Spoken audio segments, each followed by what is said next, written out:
So in this video, we will learn how to improve video quality in Adobe Premiere Pro. So let's jump into the timeline. Here is the two normal video footage. First, I will create an adjustment layer.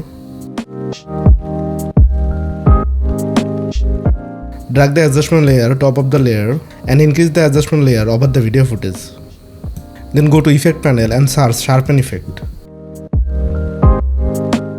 Drag the Sharpen Effect in the adjustment layer, then again drag it Unsharp Marks. Then go to Effect Control panel and here you can see both of effect. I will increase Sharpen amount 12%, then increase Unsharp Marks amount 100%. Now here you can see the video quality has improved. If I disable the layer, you will understand.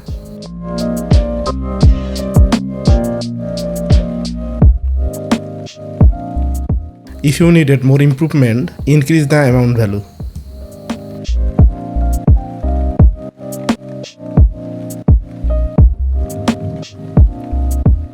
Thanks for watching the video. Follow the more tutorials.